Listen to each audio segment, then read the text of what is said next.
Jadi kita bakalan kedatangan dua pembicara. Yang pertama ada Kak Aditya Amin Revandi, atau kita bisa nyebutnya dengan Kak Adit. Kak Adit sekarang. Nah, halo, Kak Adit boleh menyapa teman-teman nih di sini? Ya, Assalamualaikum. Selamat pagi semuanya. Kenal aku Adit sekarang di Engineering Manager di Flip. Ya, nanti kita ngobrol bareng lah, diskusi tentang QA.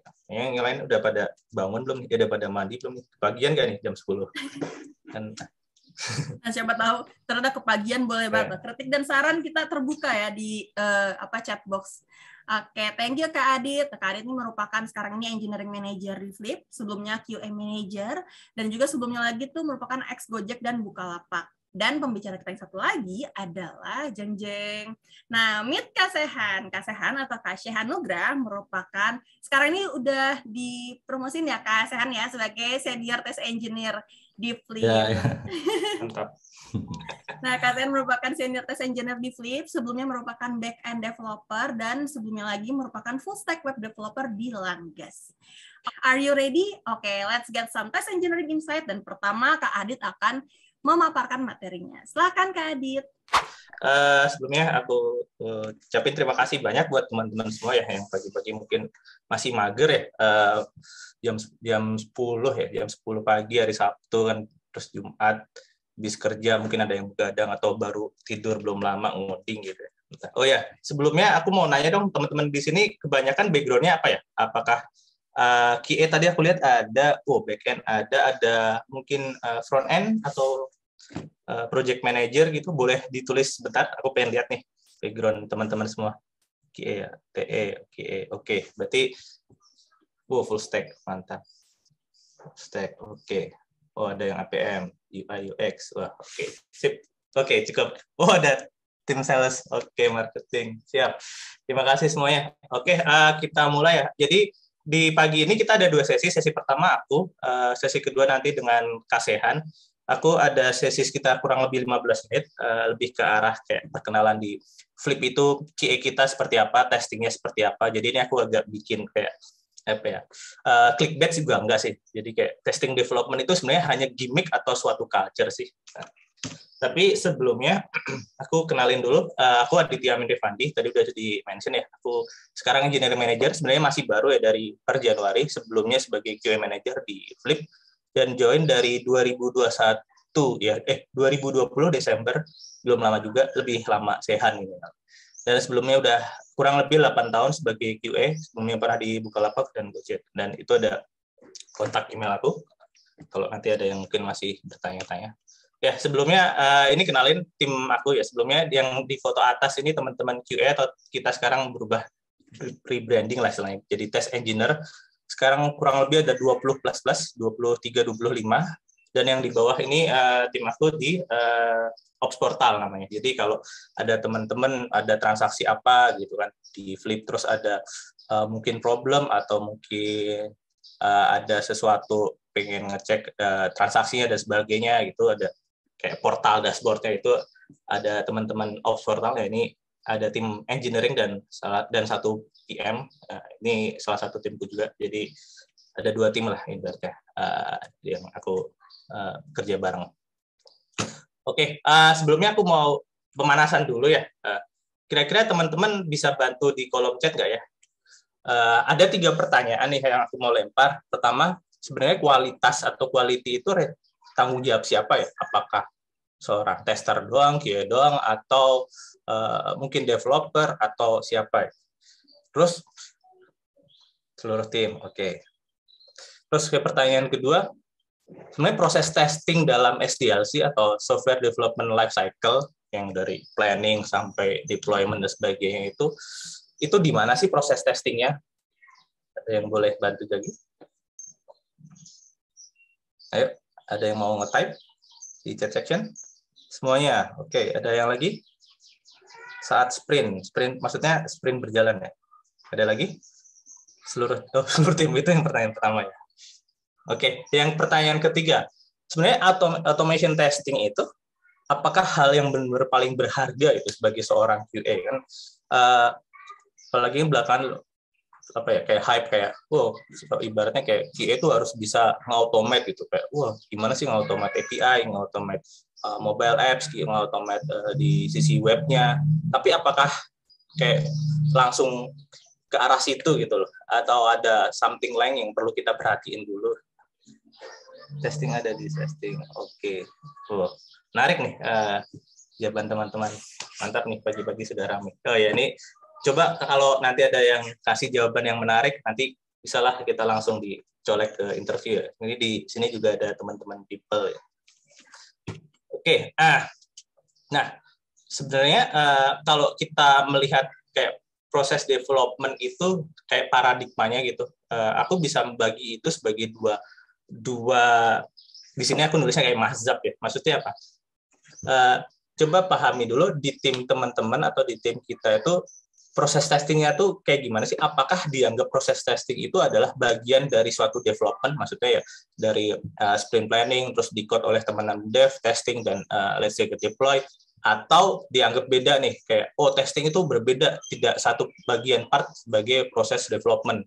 Nah, cara gampangnya untuk ngejawab tim kita atau company atau ya culture di tim kita itu ikut yang mana, itu bisa salah satunya bisa teman-teman jawab sendiri nih dari 3 pertanyaan. Misalkan kita punya satu sprint running ya, kan rata-rata 2 minggu ya, 14 hari kerja.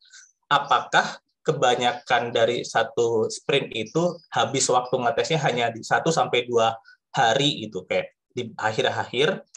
Pertama itu mungkin bisa dijawab sendiri.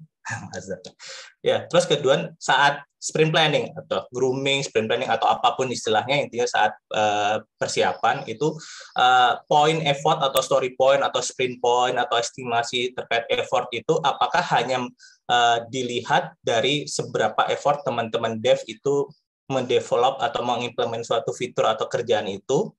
Mungkin teman-teman bisa menjawab juga. Lalu apakah semua proses testing itu hanya terjadi di final proses, maksudnya di sesi testing terus deploy, apakah hanya terjadi pengetesan di sesi akhir apa enggak? Coba aku izin ngintip jawaban dulu ya. Bagian development.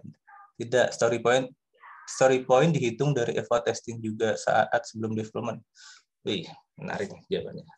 Ya, masuk ke bagian development tapi lebih sering yang pertama, last minute testing. Oke, ini itu kayak hal yang jamak ya, teman-teman QA atau tester gitu pasti seringnya kayak gitu ya. Nah, kalau di Flip itu kayak gimana sih approach yang kita lakuin di Flip?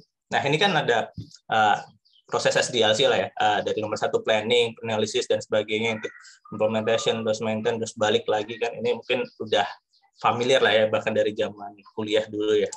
Nah, tapi QA itu di mana sih terlibatnya? Ada yang bisa jawab? Di chat? Semua, oke. Semua. Selama proses end-to-end, development, semuanya. Semua. Setelah jadi dari awal. Oke.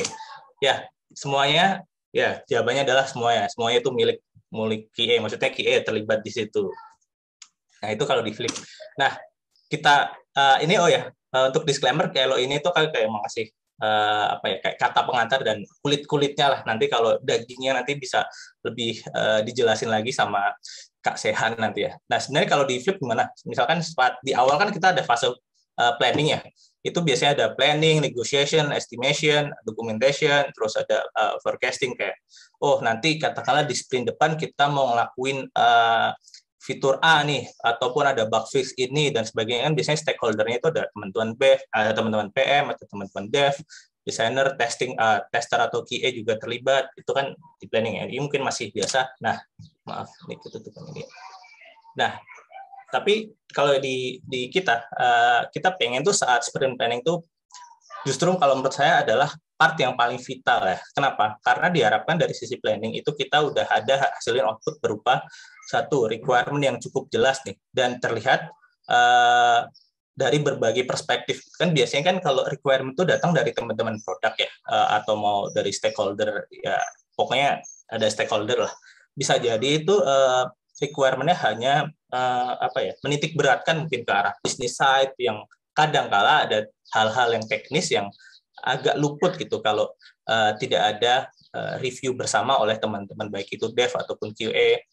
Nah, terus output-nya juga yang kedua setelah requirement yang jelas ada strong test TC itu maksudnya test case ya, test case yang dihasilkan hasil dari kolaborasi dari pihak QA, PM dan Dev. Kenapa? Karena ya walaupun apa ya kayak tanda kutip PIC-nya itu tetap QA ya yang produce dari test case yang itu.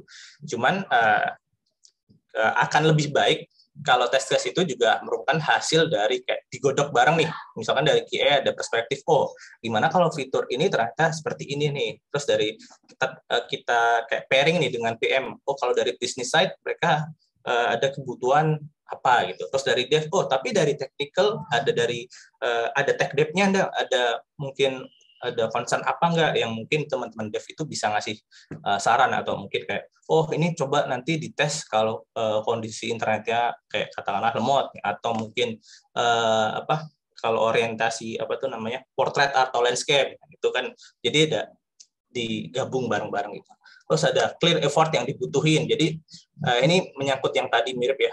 Jadi nggak cuma kayak effort terkait development-nya doang, tapi juga perlu dicek dari gimana effort dari pengetesan. Nah, yang nomor 4 juga cukup penting, clear dependency estimation bisa jadi atau bahkan seringkali task atau fitur yang kita develop itu tidak hanya independen di kita gitu. Misalkan ada fiturnya ini, oh ini nyenggol di tim A, tim B, tim C nih. Terus kita perlu ngapain nih? Jadi nggak kayak oke ini kita ambil terus tengah jalan baru ketahuan oh iya ini harus nunggu tim A untuk develop something nih atau oh ini kita nggak bisa nih karena tim B belum ada. Nah itu sebisa mungkin kita harus clearin dari sisi awal nih. Terus story point estimation, nah itu ini mirip kayak hasil dari yang 1, 2, 3, 4. Begitu kita udah tahu apa aja dependensinya, effortnya seperti apa. Jadi kita bisa hopefully bisa memberikan estimasi ataupun story point yang lebih relevan dan ya kalaupun misalkan miss ya nggak jauh-jauh banget, misalkan tadinya oh ini paling cuma 1 story point nih atau 1 sprint point, ternyata begitu dikerjain oh ini jadi 5, jadi 8 dan seterusnya. Nah kalau kayak detailnya seperti apa nanti Sehan bisa yang cerita. Nah lalu setelah fase sprint point kita ada fase development. Activity-nya apa ya biasa kayak ngoding, mini review nanti akan saya sedikit jelasin sedikit maksudnya seperti apa. Stakeholder jelas ada teman-teman dev dan QA, outputnya tentu aja code yang dari teman-teman dev yang akan siap untuk di-merge, bisa merge ke master atau bahkan mungkin misal ke deployment dan sebagainya. Nah, outputnya apa?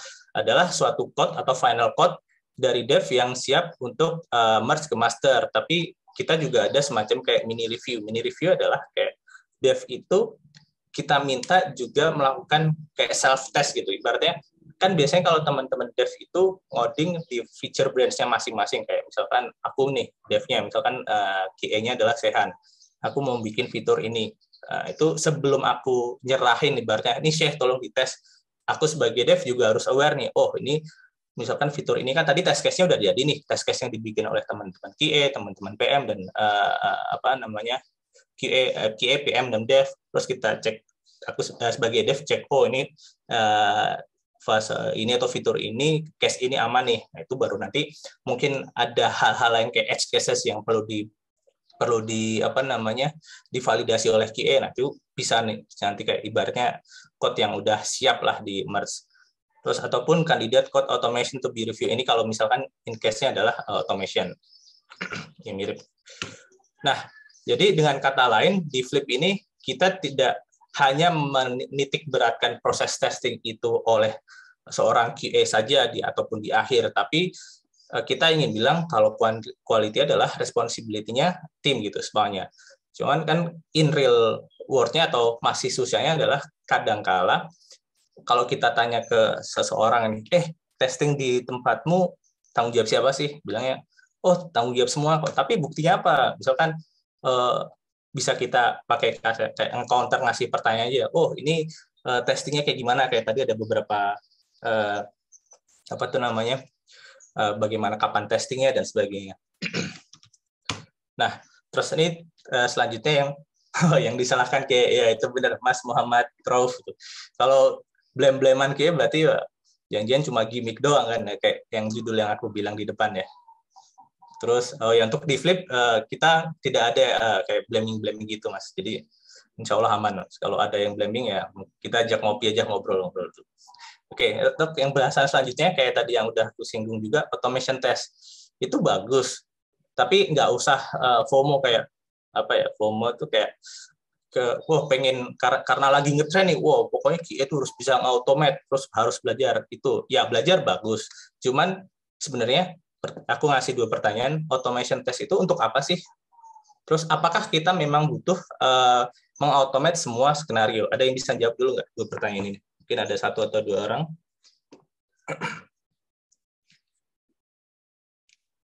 Boleh ikutan jawab? Aku sambil ngecek jam ya, takutnya kurang berapa menit. Sampai 10:05. Untuk mengisi quest. Oke. Nah, untuk menggunakan TC. Oke, siap. Terima kasih. Nanti kita dibahas lagi. Nah, tapi sebelum kita ngomong terkait automation, kita juga jangan lupa nih hal-hal yang basic, yang fundamental itu justru penting.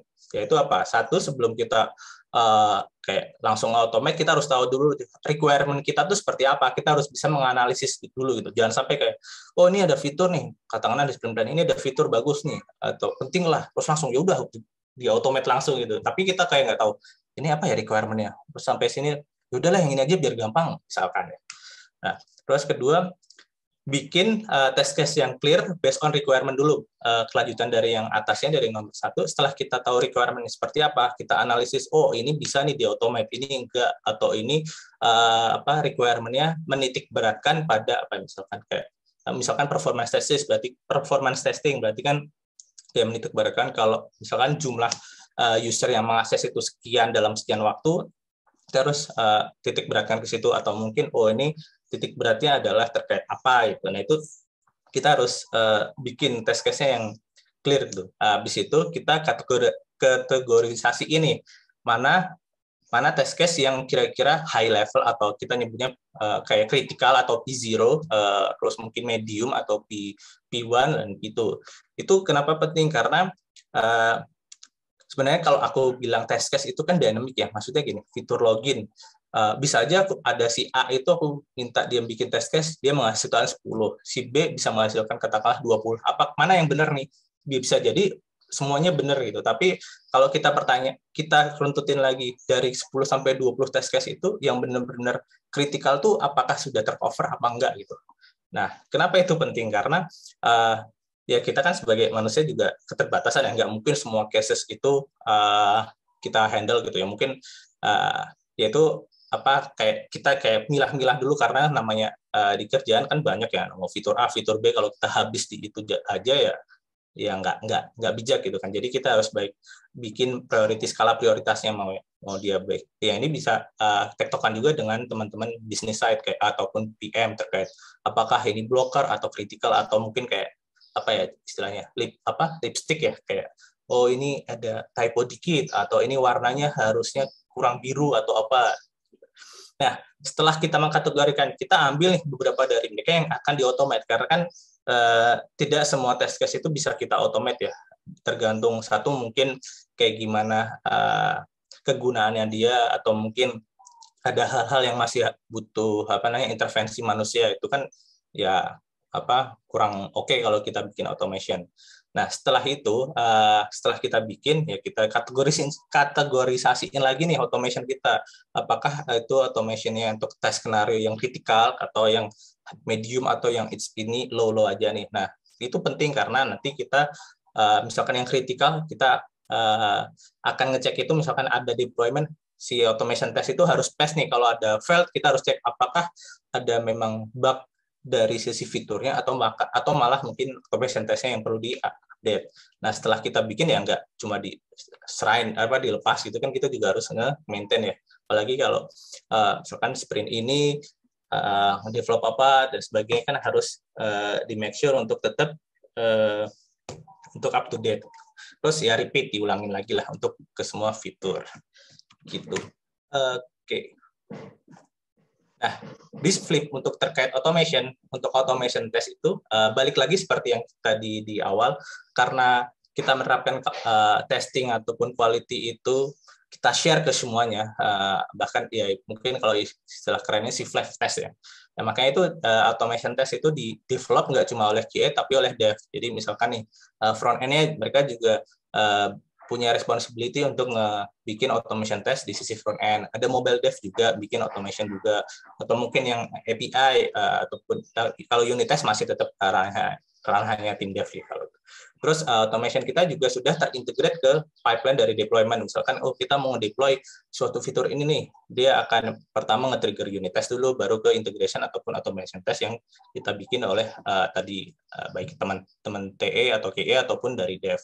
Terus kita juga memonitoring dan analisis. Kan nggak mungkin kita bikin tapi ternyata ini test case automation kita kurang optimal nih, ternyata bikin lama. Harus kita cek lagi nih, ini kenapa si tes ini kok lama nih? Apakah mungkin kurang optimal dari sisi code-nya, atau mungkin ada flaky test? Nah, itu kita juga memonitor itu berkala. Jadi nggak cuma dibiarin, terus kita juga harus ngecek mana nih yang perlu bisa kita improve. Oke. Nah, jadi kesimpulannya adalah testing di Flip itu kita ada 4 hal yang kita emphasize. Satu, testing itu sebagai culture, bukan hanya sebagai kayak rutinitas biasa kayak kayak ngetes dev QA ngetes ini bug atau enggak, tapi testing itu adalah culture. Kenapa? Karena ini impact-nya besar. Kenapa? Satu, PM dari sisi produk juga harus aware apakah ini juga sudah tercover ataupun applicable di develop ataupun enggak. Terus nanti devnya juga harus aware gimana dari sisi pengetesan dan atau dari sisi user dan sebagainya. Dan makanya di sini pentingnya seorang QA, kan ada sebutannya ya, QA itu kayak sebagai jembatan antara business side sama technical side ya. Itu penting banget peran QA di situ. Terus testing itu juga melibatkan semua aspek dan semua orang ataupun semua tim dalam company ataupun ya grup itu gitu. Karena kan ya tadi ada dev, PM atau bahkan ke level C gitu. Jadi ya namanya culture berarti nggak bisa nih kalau kita cuma bilang nih tim ini kita nerapin culture tapi tim sebelah enggak, itu kan nggak bisa juga gitu, nggak jalan. Nah, terus kita juga pengen nge-share nih responsibility. Jadi kalau ada berhasil ya berhasil bareng, kalau ada bug ya bug bareng-bareng, nggak ada ini kok kamu gitu ngedevelopnya, ini kok kamu nggak ngetes, ngeblame gitu lah. Tapi nggak, karena kalau udah aware ini tanggung jawab bersama ya, kalau salah ya kita cari root cause gimana kita bisa improve dan jangan sampai hal itu terjadi lagi. Dan kita lakukan itu roll out dan melakukan improvement terhadap semua aspek yang diperlukan. Itu masih ada berapa waktu ya? Ini terakhir sih. Nah, setelah semua itu kira-kira apakah sudah cukup? Ternyata belum. Kita masih butuh teman-teman semua untuk join. Ya, paling dari aku itu siapa sih Kak Sarah? Thank you Kak Adit. Mungkin kita bisa sama-sama kasih reaction clap bareng nih teman-teman atas pemaparannya tadi buat Kak Adit. Thank you banget Kak Adit semuanya untuk pemaparan semua tadi. Dan sekarang mungkin kita bisa lanjut ke Kak Sehan ya untuk ngasih materi yang lebih in-depth. Dan nanti kalau teman-teman yang mau nanya itu boleh langsung chat di Slido ya Kak. Nanti tunggu resennya kita tahan dulu karena habis ini kita akan ke Kak Sehan dulu. Silakan Kak Sehan untuk pemaparannya.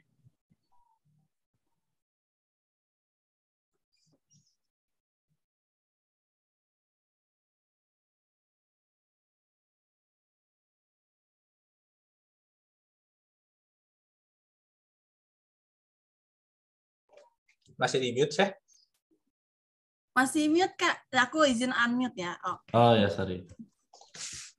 Ya, jadi makasih Kak Adit sama Kak Sarah tadi udah jelasin panjang lebar dari Kak Adit terkait QA di Flip. Mungkin kalau dari saya itu menjelasin dari transisi kita dari quality assurance ke quality assistant. Tapi sebelum mulai ke sana, saya mau kenalin diri lagi nih. Nama saya Sehan Nugrah, saya biasa dipanggil Sehan. Nah, di Flip ini saya sebagai test engineer ya. Dan itu email saya kalau mau kontak mungkin kita ngobrol atau apa. Nah, dulu sebenarnya saya back end, cuman ya beralih ke test engineer ini. Nah, jadi sebenarnya tujuan engineer kita di Flip itu ya ngedeliver sebuah fitur secara terus-menerus ya secepat mungkin. Nah, bagian mendasar dari ini sebenarnya fitur yang kita kirim ke customer itu harus dalam kualitas yang paling tinggi gitu ya, yang sebisa mungkin yang bisa kita capai. Nah, dari bagian dari tujuan ini kita coba mengadopsi namanya quality assistance. Yang quality assistant ini tapi sebelum mulai ke sana saya mau cerita dulu sebelumnya itu di Flip gimana sih terkait proses development testing kita. Nah, jadi sebelumnya itu kurang lebih seperti ini ya flow-nya. Yang pertama itu kick off ini sprint planning atau sprint grooming. Di sana melibatkan ada BA ini PM, Dev ini developer ya QA kita. Dari kick off ini biasanya kita mensejajarkan paham kita nih terkait suatu story atau misalkan dev ada sesuatu apa concern mereka ketika ini ternyata ini nggak possible kalau misalkan begini misalkan begitu. Nah kalau terkait QA ya dia juga nge-raise terkait concern dia. Akhirnya dari situ keluarlah ekspektasi yang sama.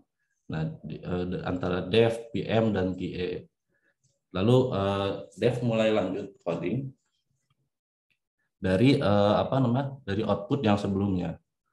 Nah setelah itu ketika dev sudah udah ngoding fiturnya, itu dev akan langsung menyerahkan ke testing. Itu modelnya ke QA environment. Jadi di kita itu kita punya environment khusus untuk testing ini pada saat dulu ya. Nah nanti dev akan push ke situ dan QA melakukan testing dari situ. Nah dari situ sebenarnya si code yang dibikin oleh dev ini masih subjektif terhadap pemahaman dia gitu. Enggak ada maksudnya ada gap gitu antara dev dan QA. Terus juga terkait testing juga dia bikin berdasarkan pemahaman dia. Itu waktu dulu kita ya. Jadi antara dev dan QA itu masih ada celah untuk terkait suatu story fiturnya bagaimana. Jadi waktu dulu kita sering ada fitur yang nahan di testing. Nah setelah itu ketika anggaplah suatu story itu udah oke, tapi ini bolak-balik ya. Ini bolak-balik testing, balik coding, bug fix, terus setelah bug fix tes QA ngetes lagi. Setelah oke semuanya barulah ready dirilis. Nah sebenarnya proses ini sebenarnya udah lumayan bisa melayani kita ya. Tapi masalah-masalah lain semakin jelas. Nah, masalahnya apa? Nah, ini masalahnya ya. Jadi ini ilustrasi sprint kita in progress, testing, ready for release dan done. Ini sprintnya udah di akhir. Yang done-nya sebenarnya udah beberapa. Cuman nah ini di testing ini kita numpuk partnya atau story-nya. Jadi sebenarnya masalahnya yang pertama adalah bottleneck in testing ya. Bottleneck in testing ini jadi testing terlalu banyak story yang masuk dan itu bikin kita context switch gitu. Kalau misalkan apalagi ada yang bug fix ya, misalkan dari devnya. Jadi ketika suatu story dari story A udah diserahin ke QA, terus nanti QA ngetes story A nih, ternyata story A ini belum pas ya. Nah, kita balikin lagi ke in progress dan kita pasti dong kita switch story kita ke story B misalkan. Nah, setelah dev bug fix story A, kita biasanya lagi ngetes fitur yang B ini, story B. Nah, itu akhirnya ketika bug fix yang A itu yang lebih higher priority-nya, kita mau nggak mau harus context switch kan. Nah, yang kedua itu lebih banyak rework ya. Jadi antara testing dan development ini jadi lebih banyak rework karena tadi ya ada gap antara dev dan QA terkait development ini. Dan yang ketiga ya delivery speed itu jadi lebih mengurang karena banyak bolak-balik di antara testing dengan in progress ini. Nah, setelah kita tahu masalahnya, kita mulai mengadopsi quality assistant ini. Nah, ini quality assistant gimana? Kurang lebih flow-nya seperti ini. Emang apa sih perubahannya? Perubahannya yang ditandai ungu ini. Itu jadi yang pertama tadi itu kick off kita.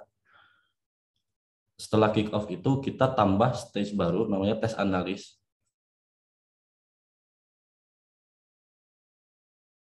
Sama Dev aja kita ngobrol gitu langsung call. Ini terkait story ini gimana sih? Atau bahkan kita juga ngundang bisnis analis atau PM terkait suatu story agar semuanya lebih lebih jelas lagi terkait story-nya. Dan biasanya Dev bikin blueprint, misalkan fitur ini ternyata API. Nah, itu devnya akan bikin blueprint seperti apa nih nanti QA-nya bakal kayak ngejalanin what if skenario. Jadi kayak misalkan gimana kalau inputnya ini, gimana kalau script key-nya ini, ya dan lain-lain seperti itu. Dan di situ QA bikin test case berdasarkan dari tes analis. Dan tes case itu dicantumin di suatu card atau story-nya ya. Setelah itu flow-nya itu jadinya si dev-nya itu ngoding sama testing. Dan test case yang dibuat di tes analis itu dijadiin panduan buat dev untuk melakukan coding dan testing gitu. Jadi si dev ini ngoding dan testing, dia testing manual juga gitu di situ. Selain testing unit test. Jadi dijadikan panduan gitu. Nah, yang setelah itu, ini ada namanya di kita itu review testing atau mini review yang tadi Kak Adit udah mention ya, yang mini review itu. Nah, mini review ini sebenarnya gimana? Mini review itu ya kayak sebenarnya dev ngetes fitur, lalu dia di record gitu ya, cara dia ngetesnya gitu. Itu sebagai pembuktian dan nantinya hasil dari video itu disubmit ke suatu card story atau di channel ya, kalau kita punya channel khusus untuk itu. Nah, setelah itu biasanya kalau misalkan dari QA ternyata oh ini oke nih nggak perlu testing lagi, ya udah biasa kita udah, karena flow utamanya udah udah dilakukan sama dev ya, dan yang testing ini tes tambahan aja gitu. Dan setelah itu barulah ke release. Nah, sebenarnya apa benefitnya yang kita terima setelah mengadopsi quality assistant tadi? Yang pertama itu developer sekarang ngelihat sebuah fitur itu lebih kritikal ya. Dia lebih mikir gimana kalau misalkan ada input ini. Jadi satu fitur itu dia akan mikir banyak case gitu. Nah, yang kedua itu lebih sedikit terkait bug fixing dan lebih mengurangi pekerjaan ulang gitu. Dan prosesnya lebih efisien lah, karena kita nggak bolak-balik, kita diskusi dulu sampai semuanya jelas di awal tadi. Yang ketiga itu mengurangi cost ya, karena solving bugs itu dan kita bisa ngedetect bugnya itu sedini mungkin.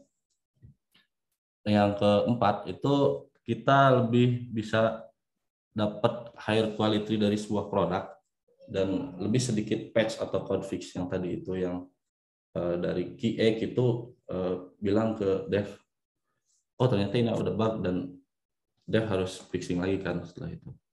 Nah, terus si tester lebih banyak, jadi bisa lebih banyak ngerjain hal-hal terkait QA lainnya, kayak misalkan automation test, performance test, dan lain-lain ya. Atau misalkan maintain test case, ternyata test case ini ada flow yang berubah. Nah, itu QA jadi lebih banyak waktu ke situ.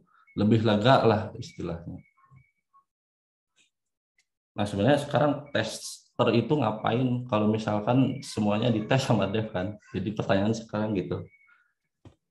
Kalau misalkan di story level, jadi si QA itu lebih banyak ngobrol nih sama developer terkait story-nya. Ngebantu, istilah kita jadi konsultan dev-nya lah, untuk dia bikin suatu fitur atau dia bikin unit testing atau dia ngelakuin tesnya gitu. Jadi dia lebih bisa mikir secara kritikal lah terhadap suatu fitur. Terus juga yang tugas QA yang kedua itu ya diskus cara ngetesnya ya, tes itu, dan gimana caranya kalau misalkan tes ini akan berjalan gimana. Nah, itu biasanya QA nyampainya ke dev gitu. Yang ketiga itu di nge-review tes. Jadi kan tadi developer di mini review itu bikin suatu video cara dia testing suatu story ya. Nah ini QA tugas yang ketiganya itu nge-review tes yang sudah dilakuin sama developer. Nah kalau misalkan yang di sebuah tim, di level tim, QA jadi bisa lebih lega karena tadi kan ya yang pertama kita bisa lebih bikin banyak automation test, terus juga kita juga bisa monitor nih ternyata automation test kita ada yang flaky. Nah kita bisa lebih mikirin itu gitu karena kita nggak terlalu banyak nyangkut di testing, car testing kan ya gitu. Jadi kita bisa lebih fokus tas-tas QA lah yang secara umum. Nah kalau misalkan developer testing ini kan ini testing berdasarkan anggapan developer ya, kan jadi bias gitu. Nah, ini makanya kita butuh mini review tadi. Jadi yang mini review yang disubmit sama dev itu kesempatan buat para PM, QA atau bahkan semuanya gitu ya terkait ini. Itu ngasih feedback terkait apa yang udah dikerjain sama dev gitu. Kayak biasanya QA kan ngasih pendapat ini ternyata masih ada yang kurang.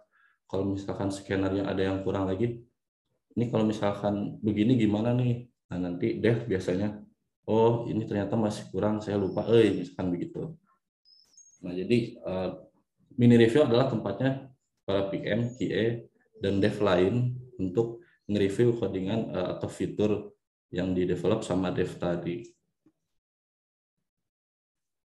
Terus yang tes yang didiskusiin waktu tes analisis, itu apa semuanya dites sama dev? Nah itu enggak. Jadi tes analisis itu digunain buat bikin test case dan dijadiin test case itu dijadiin panduin sama dev buat bikin unit test atau buat dia ngetes fitur yang udah dia bikin gitu secara manual ya.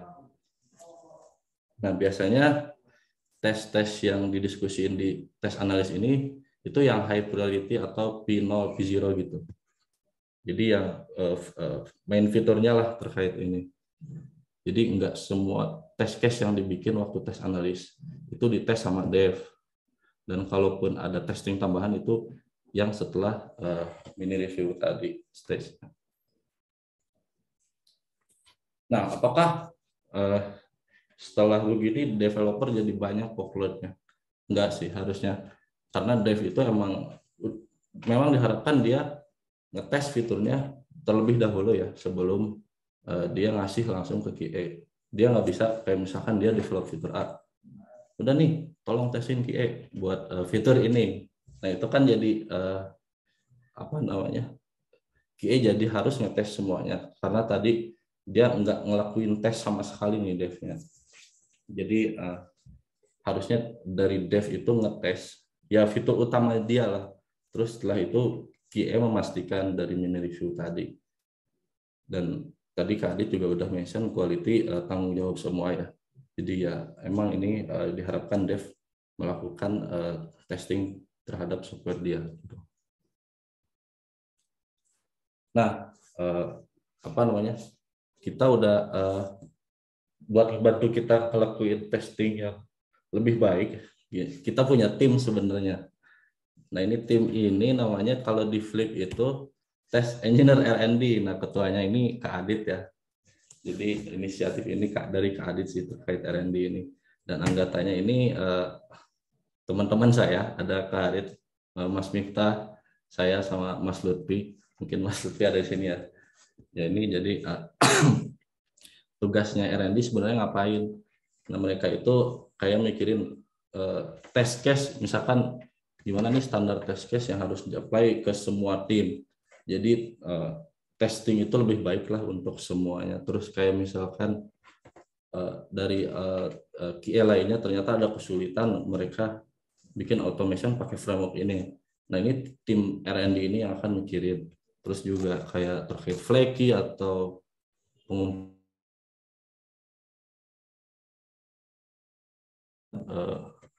nge-tackle itu. Jadi ya begitulah ya.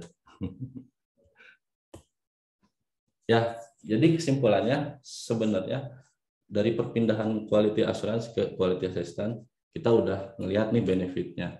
Tapi kita kita bakal ubah lagi atau cari sesuatu yang terbaik buat di testing ini terkait quality assistant ini, mungkin bisa ditingkatkan lagi nantinya.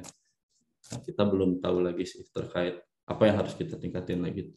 Dan sekarang ini kita udah ngerasain benefit yang dari quality assistance ini.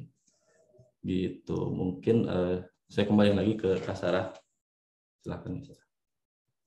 Ya, thank you banget Kak Sehan. Thank you banget buat materinya. Dan buat teman-teman juga nih, tadi saya lihat juga di kolom chatbox ini udah pada banyak tanya jawab. Kak Adit juga udah bantu jawab beberapa.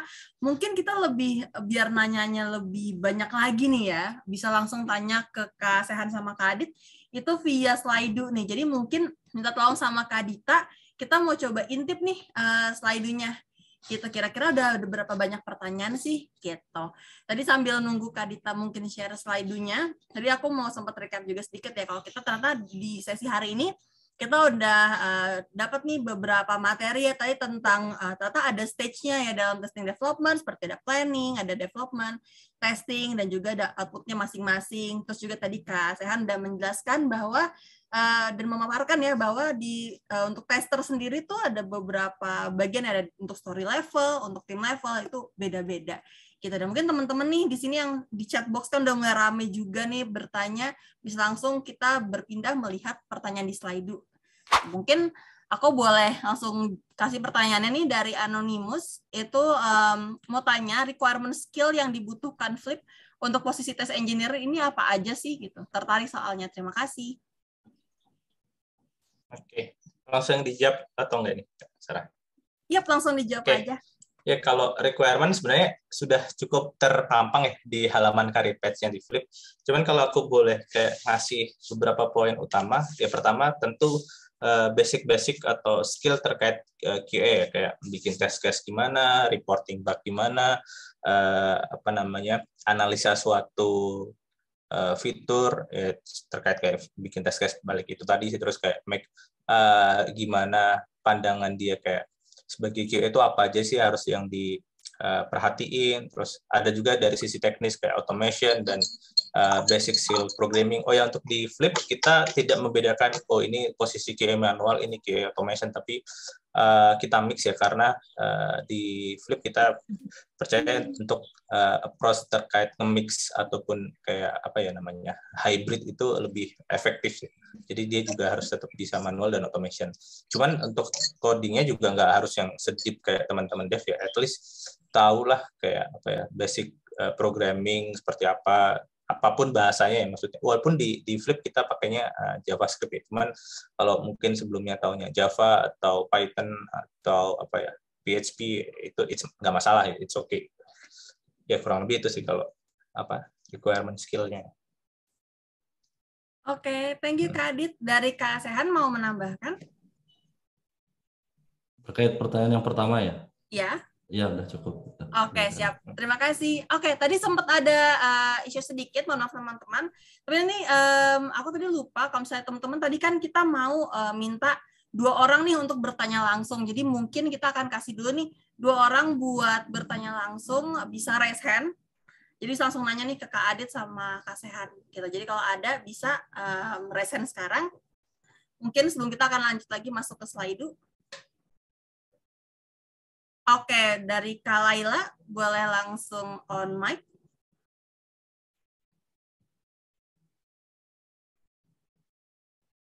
Oke, halo Kak Laila.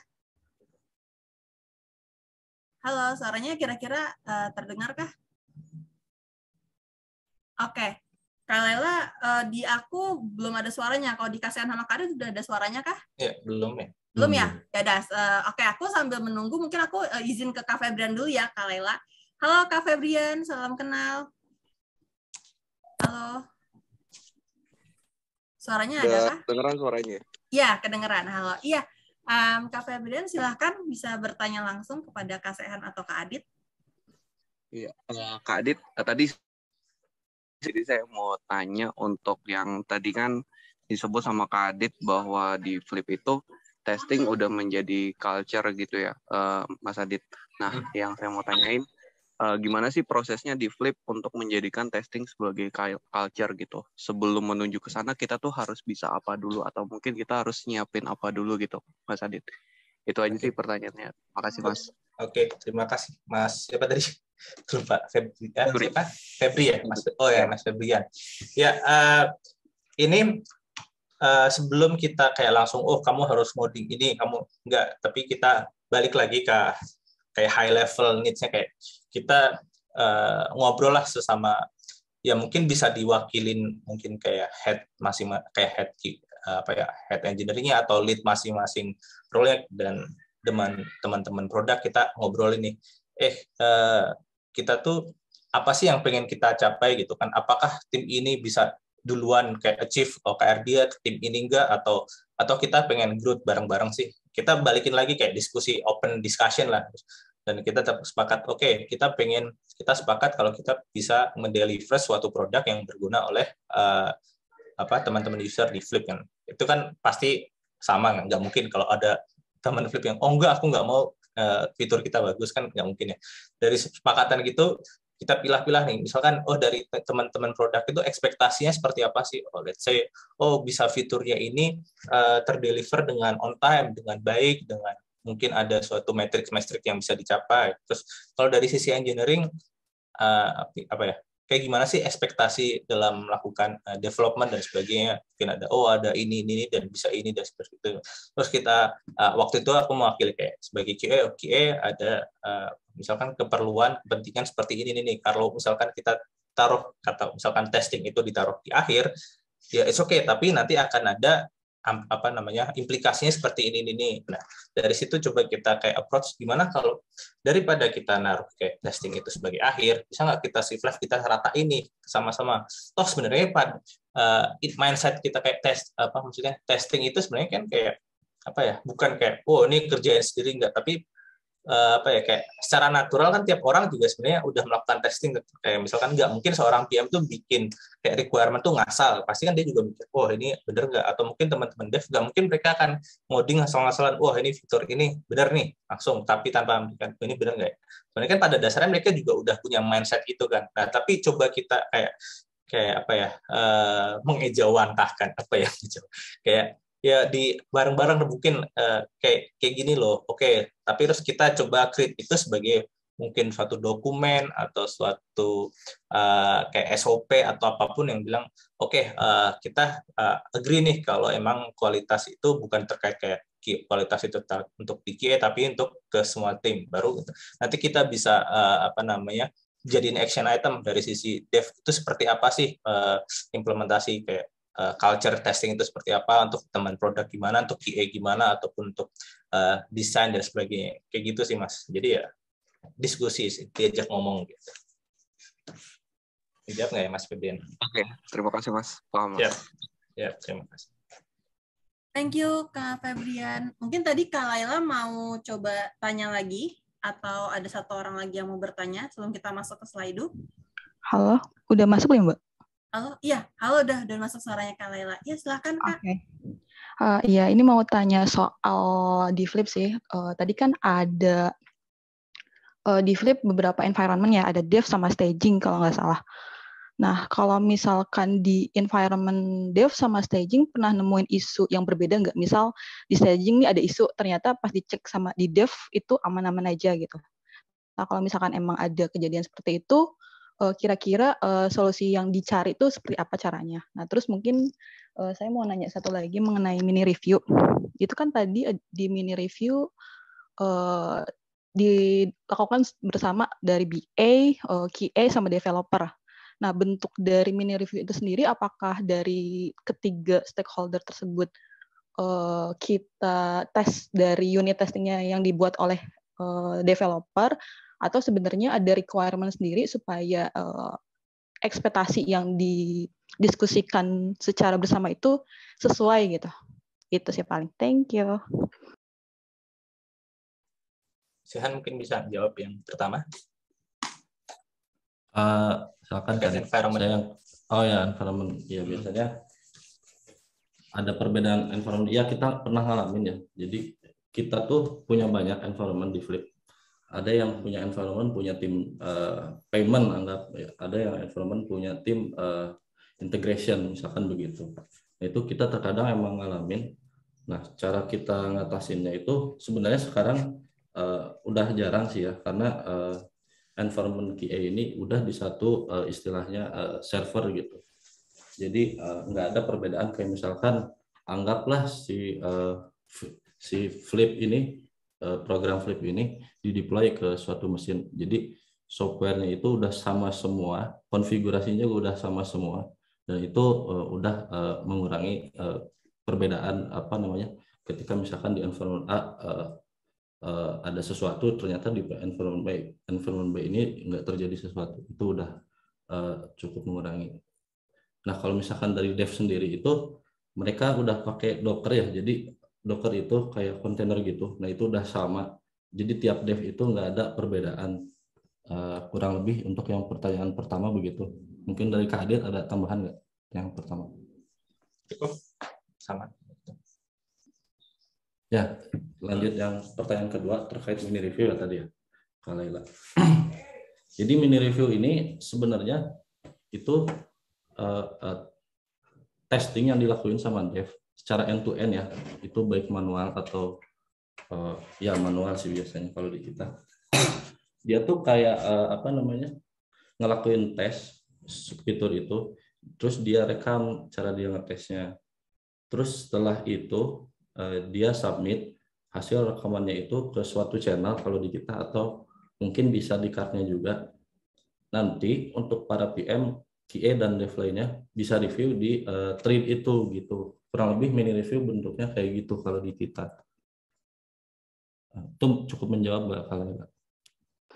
Oke, jadi mini review itu bentuknya bukan sama dengan unit test ya Mas ya? Unit test, nah itu unit test dibikin sama dev dari test case yang tes analis tadi kan. Itu dijadiin panduan buat dia bikin unit test. Nah, unit testnya sendiri itu nantinya akan jalan di pipeline kalau di kita. Jadi ketika dev push code mereka ke master, nanti pipeline untuk unit testnya sendiri itu akan jalan gitu kan. Oke, tadi Kak Mbak Laila nanya, dikiranya mini review itu unit test ya? Iya, ya.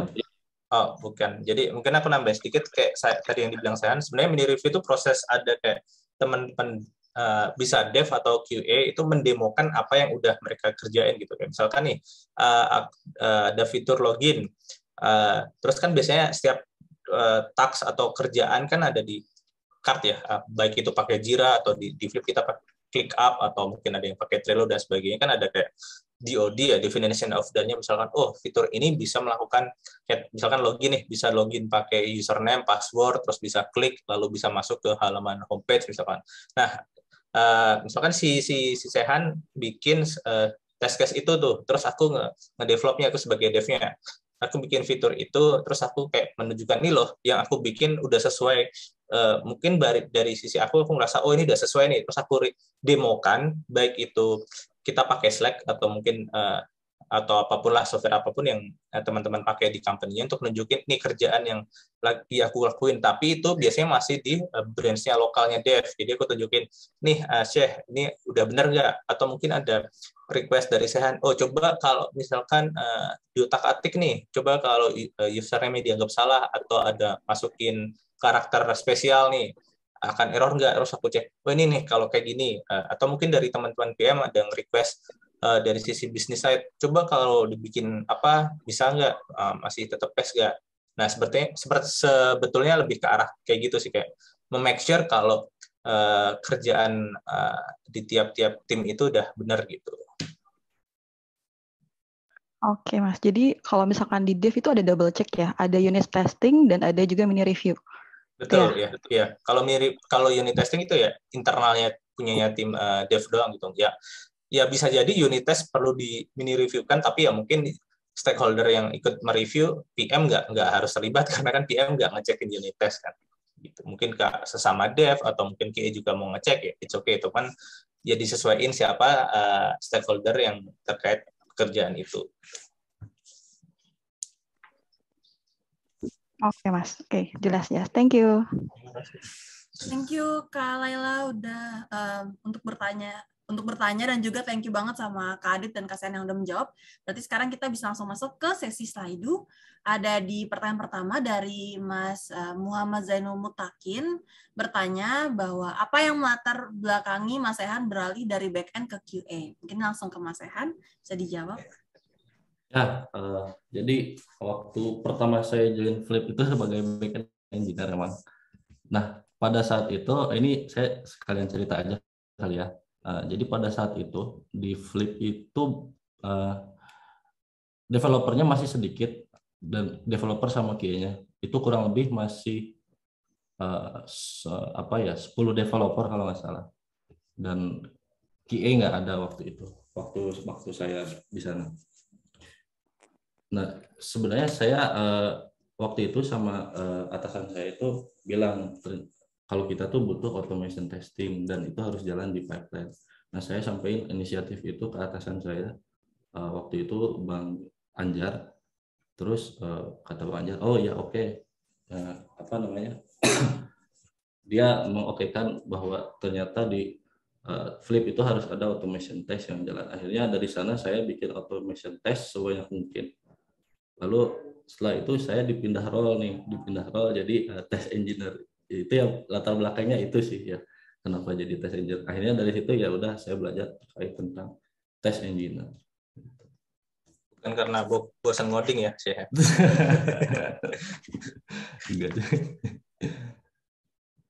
Ya jadi gitu ya, Mas Zainal.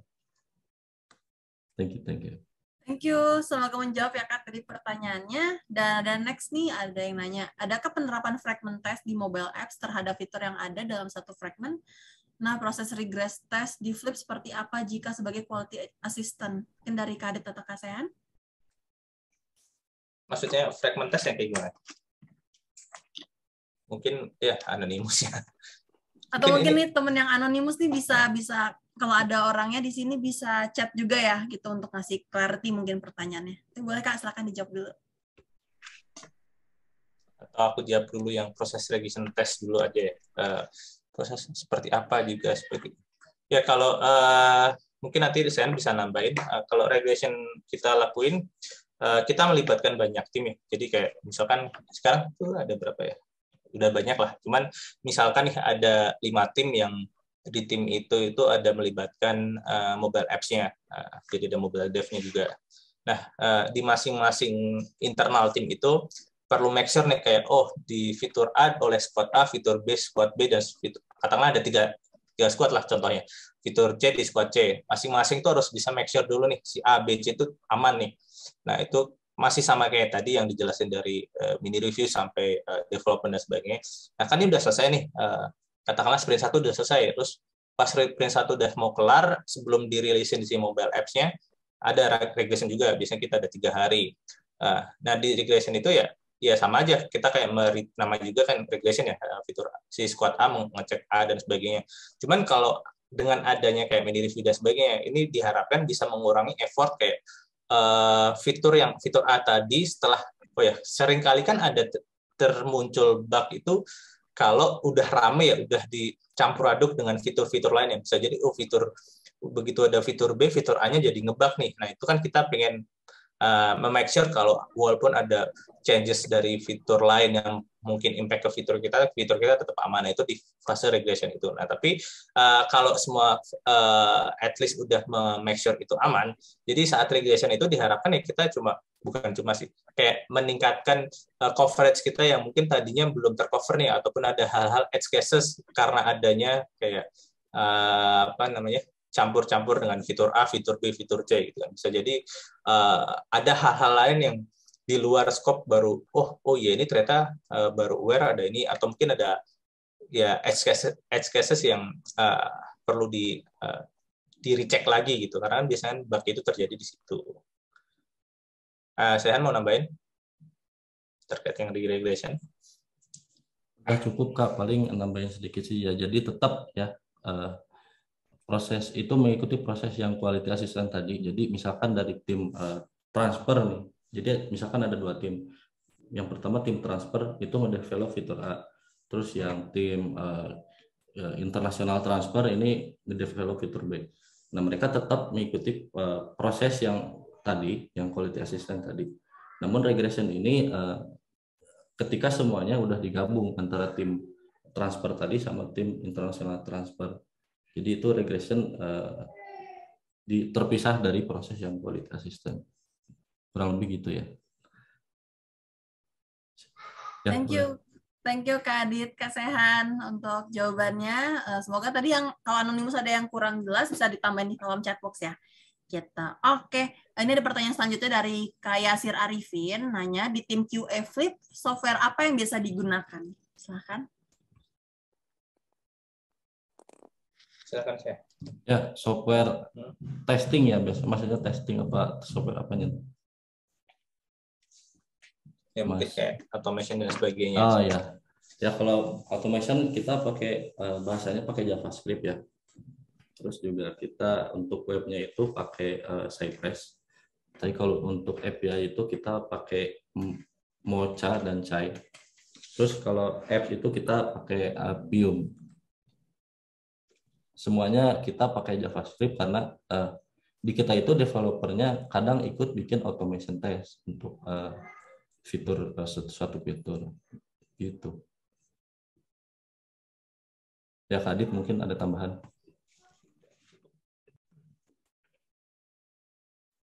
Ya, sama test rail sih satu. Oh ya, test rail itu test manajemen. Oke, thank you. Ini mungkin teman-teman yang tadi Kak Yasir semoga menjawab ya pertanyaannya. Teman-teman juga mungkin di sini yang QA, yang backend juga mungkin kalau ada yang mungkin punya server yang sama yang kita tadi dijelasin bisa chat juga nih di kolom chat box gitu. Oke, next dari Kak Zikri Andia nanya bagaimana cara menganalisa fitur yang baik agar dapat membuat test case yang lengkap. Kak Adit, Kak Sehan, silakan. Ya, kalau dari aku balik ke yang tadi sih seperti yang aku jelasin ya. Kita gimana bisa membuat bilang itu baik apa enggak kan sebenarnya based on requirement ya. Maksudnya misalkan fitur ini dia requirement-nya apa? Dia bisa doing A, doing B, doing C. Nah, dari situ yang berarti kita harus bikin apa tuh namanya test case-nya. Apakah test case-nya sudah cukup mengcover untuk hal-hal yang seperti itu. Jadi ya balik lagi kita tektokan dengan siapa yang stakeholder terhadap suatu kerjaan itu. Makanya dibutuhkan ada saling mereview itu tadi. Jangan mau nambahin? Cukup Kak. Oke, thank you untuk jawabannya. Ini tadi yang di chatbox Kak ada yang nanya juga. Jadi yang bikin automation test nggak cuma jadi tanggung jawab QA ya gitu. Iya betul. Ya. Karena di engineering di Flip kita juga ada OKR-nya kayak nge-increase coverage automation test. Nah itu di engineering bukan kayak spesifik ke QA atau TE-nya. Ya walaupun mungkin bisa jadi kayak porsi terbesarnya masih ke arah QA, cuman tetap aja teman-teman dev juga terlibat juga ada saling bagi tugas lah intinya. Oke, thank you. Jadi nggak cuma jadi tanggung jawab QA ya, Kak Irfan, semoga menjawab. Next ada Kak Zikri Andia nih nanya, skill non-technical apa sih yang dibutuhkan seorang test engineer atau QA? Kak Adit, Kak Sehan? Gimana sih? Ya. Terus bisa ngelawak ya sih. Kita ketawa-ketawa doang ya. Ya paling ya berpikir kritis ya. Berpikir kritis terus juga kita harus belajar komunikasi terus kalau nyampein sesuatu nggak usah malu-malu. Terus ya selanjutnya mungkin tambahin sama Kak Adit yang lebih jago nih. Pertama kritis itu jelas. Kedua komunikasi karena kayak tadi kan pasti di timnya itu ada komunikasi dengan timnya baik itu dev, terutama dengan dev, terus ke PM dan kayak apa ya? Kadang perlu mikir thinking out of the box gitu karena kalau kita cuma mengiyakan doang misalkan ini tolong tes ini tapi cobalah berpikir ada nggak ya hal-hal yang mungkin belum tercover dari requirement itu juga perlu terus ada inisiatif untuk kerjasama karena bukan seringkali bisa dibilang hampir semua fitur itu tidak bisa berdiri sendiri kan. Misalkan di Sehan di squad A ada fiturnya ternyata butuh tektokan dengan squad B, squad C, dan squad D. Itu kan harus ada komunikasi yang baik dan koordinasi yang baik gitu sih. Ya intinya komunikasi. Nah, thank you Kak. Jadi ternyata komunikasi nih ya juga merupakan suatu skill non-teknikal nih buat test engineer, dan itu penting banget. Oke, sebelum menjawab tadi, next dari Kak Yuyun Dwi Afifa nanya, kalau di Flip, dokumen apa aja yang perlu disiapkan sebagai hasil kalau testing sudah selesai dilakukan? Mungkin Kak Sehan, Kak Adit bisa menjawab? Ya, kalau di kita itu kita kan pakai tes rel ya untuk tes manajemennya. Nah di sana itu kita di sana itu kita bisa generate report dari test case yang udah kita buat di tes rel tadi. Jadi ketika testing sudah selesai, ya udah kita close tes run-nya, terus kita laporin ke satu channel atau thread ya. Jadi kita ada tools-nya untuk generate report dari test case yang udah kita execute sih. Gitu. Oke, thank you Kak Sehan. Kalau Kak Adit mau menambahkan? Ya cukup itu sih. Kita ada test case manajemennya terus di-attach ke suatu card-nya. Tapi untuk misalkan teman-teman belum pakai test reel atau belum pakai tools ya, pakai split pun juga nggak masalah gitu. Atau bahkan ditulis di thread-nya ya terserah sih. Tapi kalau di Flip ya sebenarnya apapun ya, kita nggak nyebut merek tertentu harus pakai test reel dan sebagainya. Ya, intinya teman-teman harus aware nih sebagai QA, harus kayak ibaratnya ngasih tahu nih loh pengetesan yang pengetesan yang udah dilakuin, dan itu menurut aku juga penting.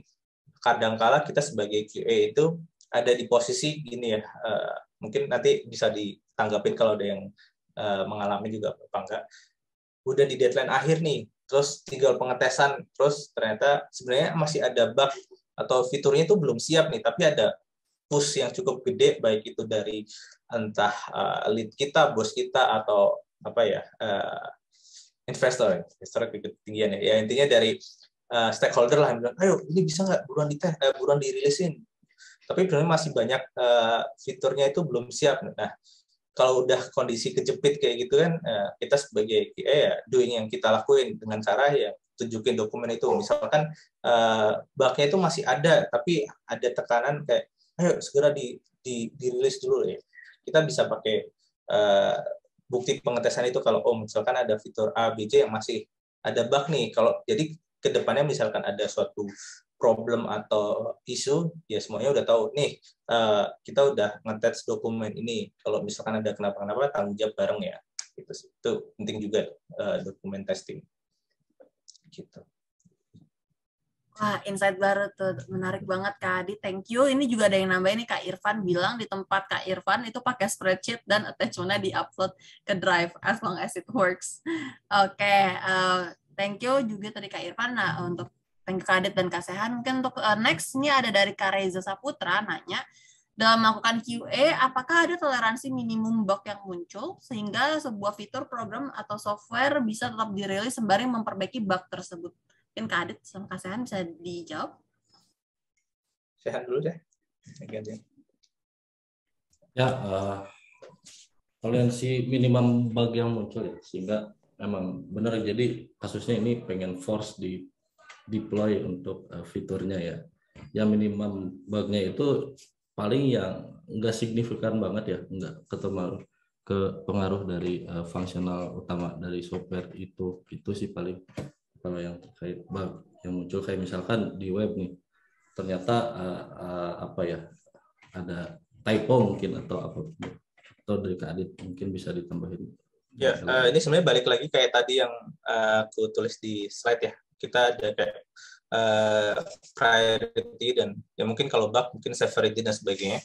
Kalau misalkan bugnya itu yang P0 atau critical ya mau nggak mau kita nggak boleh itu untuk rilis gitu. Tapi mungkin masih ada sisa kayak bug P2 atau P1 tapi bugnya itu mungkin kayak bukan sampai ngeblocking atau tidak sampai bikin apps-nya crash ya, itu it's okay kita tandain sebagai carry over untuk membenahi di sprint selanjutnya. Selama bugnya itu memang bukan bug yang kayak itu akan berimpact ke finansial misalkan, atau akan berimpact ke ribuan user, itu kan beda lagi. Jadi ya kadang-kala kan kita nggak bisa dengan keterbatasan waktu, misalkan regression 3 hari nggak mungkin. Kalau semuanya banyak bug yang ternyata cuma kayak typo atau hal-hal apa, itu kan it's okay untuk nanti jadi kayak carry over task gitu. Jadi balik lagi ke tingkat seberapa urgensinya itu, dan itu biasanya perlu tektokan juga dengan teman-teman produk gitu. Apakah ini dari sisi produk akan ngaruh nggak nih, atau ada bisnis yang terpengaruh apa enggak? Kalau nggak ada ya it's okay gitu. Oke, thank you Kak Adit. Kak Sen mau nambahin atau udah cukup? Udah cukup udah. Oke, siap. Thank you. Thank you Kak Reza, semoga terjawab ya pertanyaannya. Next ini ada dari Kak Zikri Andia nanya, apa perbedaan dari test engineer, quality assistant, dan quality assurance? Kak Adit ini sama Kak Sen bisa dijawab.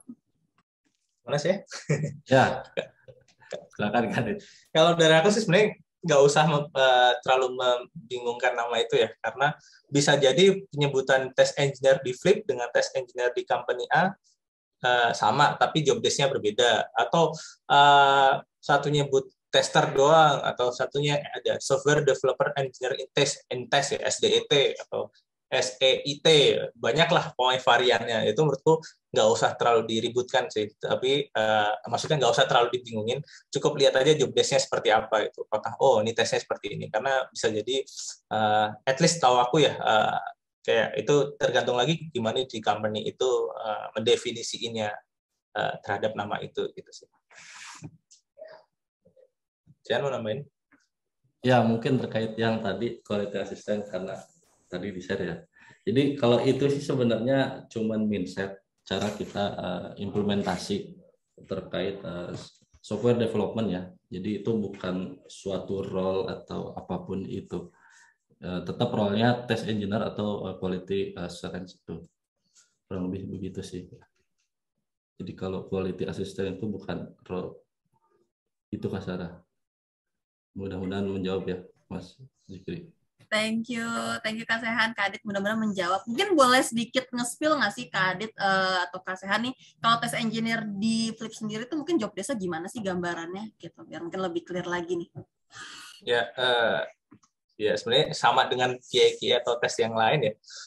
Intinya make sure aplikasi yang kita punya itu sesuai dengan requirement lah. Ya bahasa umumnya gitu ya. Cuman kan masing-masing stream atau squad itu kan ada beda-beda. Misalkan di sisi level API berarti harus apa? Mungkin di sisi Sehan itu ke arah B2B, berarti kan ya di arah B2B nanti mungkin ada perbedaan baik itu requirement atau mungkin environment dan sebagainya ya. Tapi ya secara umum make sure semua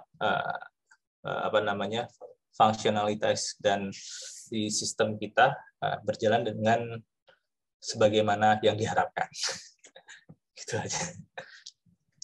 Thank you Kak Adit. Semoga memberikan insight juga nih sama teman-teman yang mungkin masih bingung-bingung juga tadi ya sama penamaannya. Gitu. Oke, next-nya ada Kak Anonymous nih. Ini Anonymous yang bertanya. Kepo nih, kalau di Flip testingnya itu benar-benar transfer ke bank atau gimana? Atau di test environment mungkin ya? Itu bisa buat dummy transaksi atau dummy transfer? Silakan. Ya, di Flip itu benar-benar transfer ke bank apa enggak ya? Ya, jadi kalau misalkan di Flip itu terkait tes transfer mentransfer uang itu berdasarkan kondisional ya. Kalau misalkan masih di development itu kita enggak benar-benar transfer ke bank. Tapi misalkan ternyata transfer uang ini di dalam fitur itu misalkan itu diproses oleh background job. Nah, yang kita tes itu background job sampai background jobnya. Terus kalau misalkan perlu transfer nih, misalkan kita integrasi sama bank atau pihak ketiga lain. Nah, kita kalau masih di development, kita bisa mock API pihak ketiga. Jadi seakan-akan kita nembak ke API pihak ketiga itu, nanti responnya yang kita mock itu terkait bank ya. Atau kalaupun misalkan di production pengen tes transfer duit, ya kita benar-benar transfer sih kalau untuk itu. Ya kurang lebih gitu ya Kak Anonymous. Ya Kak Anonymous, semoga terjawab ya. Thank you Kak Sehan. Kak Adit mau menambahkan? Enggak, udah cukup. Oh, good. Oke, thank you Kak Adit. Sip, thank you Kak Anonymous. Dan sekarang ada Kak Novel nih yang bertanya, untuk company fintech level di mana bug itu critical, seberapa identik environment atau server yang digunakan untuk tes dibanding production, data performance atau lain-lain. Mungkin ke Kak Adit? Ini maksudnya mirip kayak kita bikin punya environment pre-production gitu nggak ya? Kayak Canary gitu. Intinya seberapa identik? Ya kalau misal nih ada case-nya ada reporting bug ya, bug dari production ya. Berarti kita harus kayak ibaratnya gimana bisa kita ini kayak level kayak apa pentingnya seorang ini bisa nge-reproduce bug-nya itu sampai level ke misalnya ada report dari sisi apps ya, kita tanyain dia di version berapa, terus device-nya apa dan sebagainya. Jadi ya seberapa identik yang digunakan untuk tes dibanding production itu ya kita ada fase yang kalau bisa tuh kayak ibaratnya ya sebenarnya tergantung kebutuhan ya. Kalau memang ada kebutuhan yang benar-benar harus mirip banget dengan data real production ya kita ada mekanisme itu. Mungkin saya mau nambahin. Kak Adit. Thank you Kak Adit, Kak Sehan, dan mungkin Kak Novel juga nanti kalau ada mau follow up question bisa masuk di chat box ya. Gitu. Thank you. Terus untuk ada pertanyaan lagi nih dari Kak Raufik Awaludin. Dalam membuat automated test, semakin sedikit skenario yang dibuat tetapi dapat mengcoverage banyak manual test semakin bagus atau bagaimana? Kalau dari aku semakin sedikit skenario yang dibuat tapi dapat. Kalau aku sih ngelihatnya lebih baik gitu ya dibikin kayak per fiturnya. Kalau maksudnya semakin sedikit skenario, aku nganggapnya dia end to end banget ya dari login sampai akhir. Nah itu ya sebenarnya itu bisa juga, tapi balik lagi ke kebutuhan yang misalkan kita pengen fokus ke arah fungsi transfernya, kita bisa kayak nge-bypass fungsi loginnya terus jadi fokus ke automation ke si skenario-nya itu atau mungkin ke arah fitur apanya. Tapi kalau semakin sedikit skenario itu berarti aku malah melihatnya skenario itu jadi terlalu panjang nggak sih? Misalkan ada 10 test case gitu ya, tapi dibuat dalam 2 skenario tes kan ya, itu possible aja kan. Cuman ya jadi kurang bagus malahan sih. Jadi banyak semakin bagus. Lebih tepatnya mungkin coverage automation test kita bisa mengcover hal-hal kritikal sih. Jadi apa ya? Kalau memang ada kritikal itu bisa terdetek di awal, jadi ya dan bisa membantu effort kita. Jadi nggak perlu harus melakukan itu di manual testnya. Menjawab nggak ya? Sehan mau nambahin bisa? Ya jadi mungkin case-nya yang harus dibuat lebih banyak ya dari satu skenario. Misalkan kayak skenario login, nah itu case-nya dibikin banyak tuh, kayak misalkan username password benar, username password salah, username kosong, password keisi. Nah itu case-nya yang perlu diperbanyak justru. Begitu sih Kak Rafiq ya. Oke, thank you Kak Adit, Kak Sehani, Kak Rafiq, semoga menjawab ya Kak pertanyaannya. Thank you.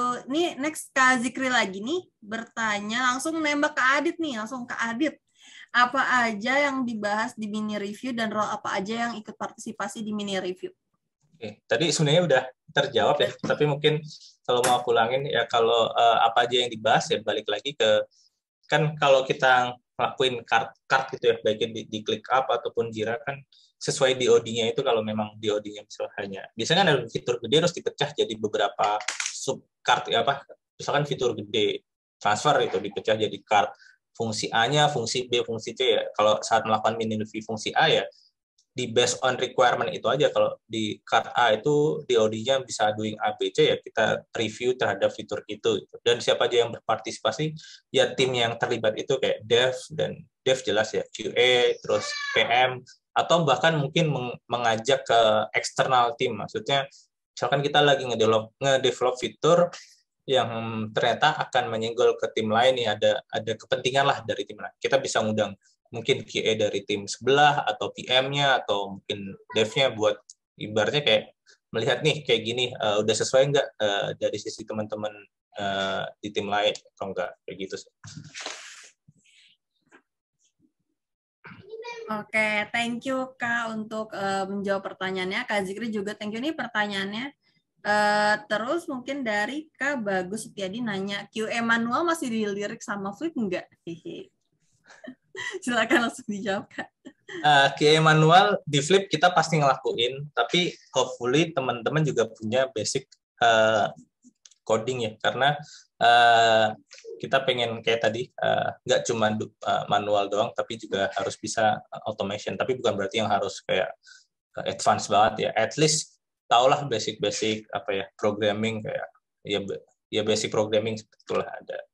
Karena dan kalau mungkin dirasa masih kurang ya, justru itu bisa kayak apa ibaratnya memacu ke kita semua kan ya, maksudnya ini aku ada kurang ini nih ya, bisa, karena kan kalau nggak mau belajar ya nanti jadi apa kurang motivasi. Kita toh itu juga buat skill set masing-masing juga ya, gitu sih.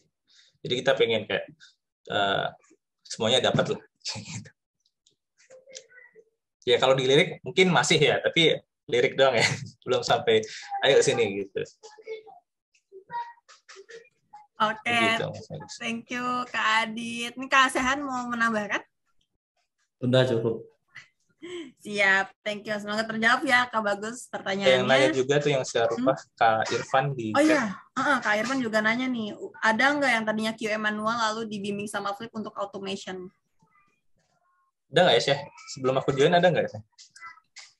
Mungkin Sehan lebih tahu. Enggak sih, semuanya bisa ya, jago-jago. Kayaknya tadi ada teman kita QA pertama di Flip, ada Nadia join juga. Ada nggak ya Nadia? Kalau mau ikut nambahin. Nadia udah bisa kalau nggak salah. Oh ya. Iya, dulu awal masuk banyak itu sih Kak. Kenapa Nat?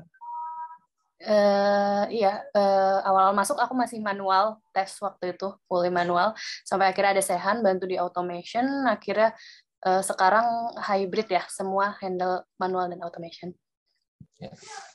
Terima kasih. Oh ya, itu tadi namanya Nadia, QA pertama di Flip, paling sepuh.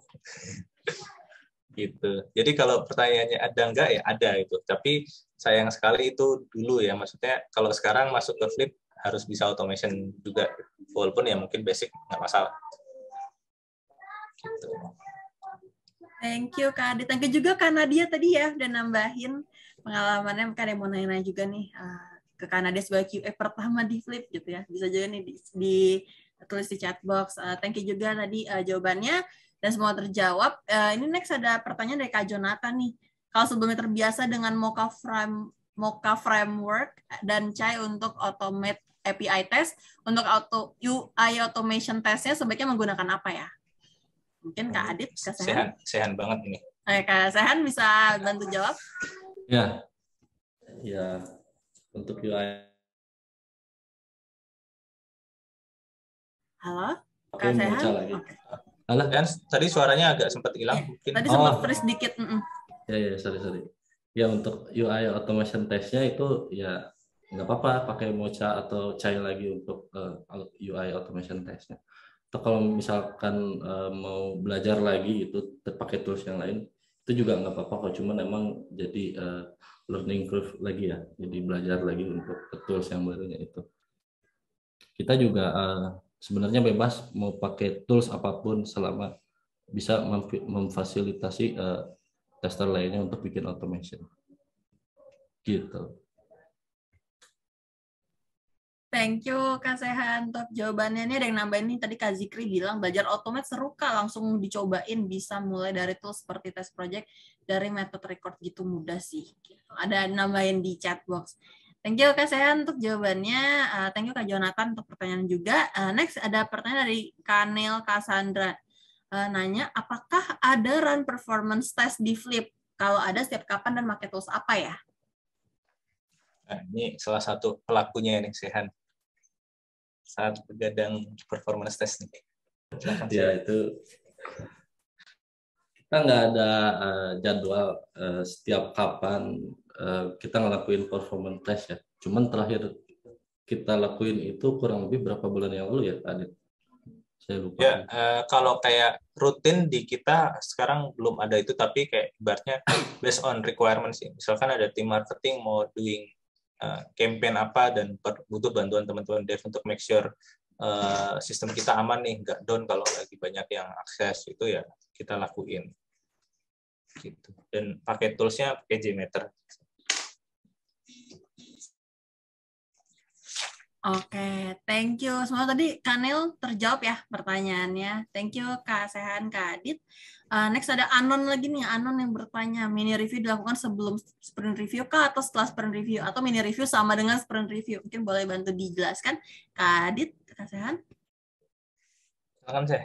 Ya, jadi mini review itu stage-nya sama ya, sama development atau testing ini. Jadi dia dilakukan setiap ada story yang masuk ke dalam ya SDLC itu ya, software development cycle itu. Jadi mini review itu bukan setelah sprint review, karena sprint review itu ketika sprint udah berakhir kan. Ini mini review itu prosesnya gitu, kurang lebih seperti itu. Adit, ada teman? Iya, jadi kalau sprint review kan berarti sprint selesai terus kita di review gitu ya, kayak retrospektif. Kalau mini review ya lebih mungkin biar lebih clear-nya bukan mini kerjaan review apa ya. Dia mereview, ya emang masih dalam kerjaan di sprintnya itu, bukan mereview sprintnya, tapi mereview yang kita level kerjaannya itu. Iya, gitu. Siap, semoga Kak Anan yang terjawab ya pertanyaannya tadi. Thank you Kak Sehan, Kak Adit.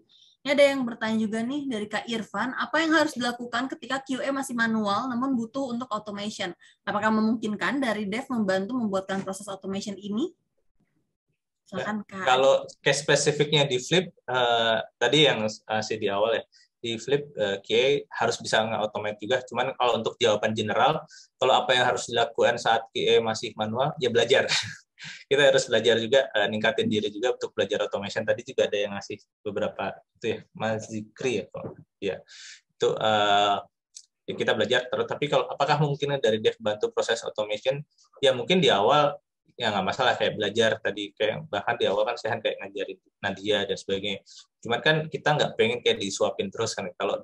Bahkan kalau teman-teman QA baru yang baru join Flip misalkan belum familiar nih dengan JavaScript atau belum familiar dengan Mocha ya, atau belum familiar dengan Appium, ya nggak masalah. Tapi kan at least tahu basic programming, nanti bisa sambil belajar. Cuman ya nggak disuapin terus, nanti kan harus mandiri.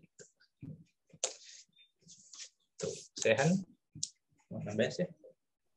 Udah, mantap. Itu ada yang nanggepin juga.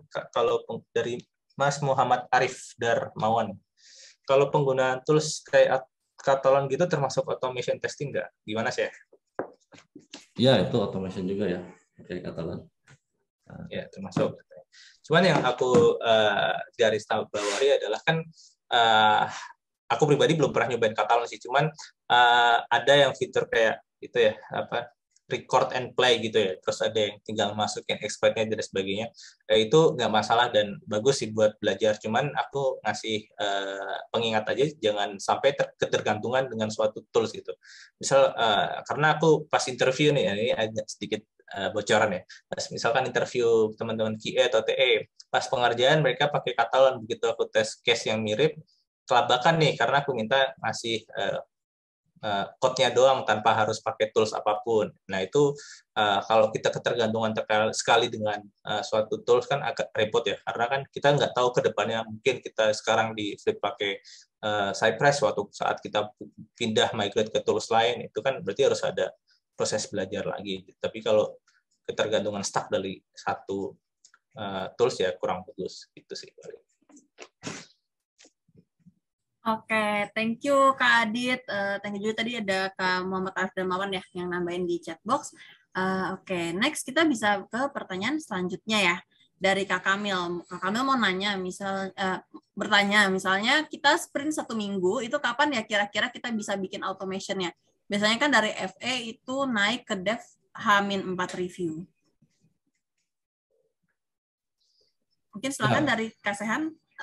Ya, kalau misalkan ini dari awal di sprint planning harusnya kita sampaikan kalau dari kita ada concern untuk bikin automation ya. Jadi bikin automation pun jadi bagian dari development gitu. Bukan waktu kita sempat bikin automation.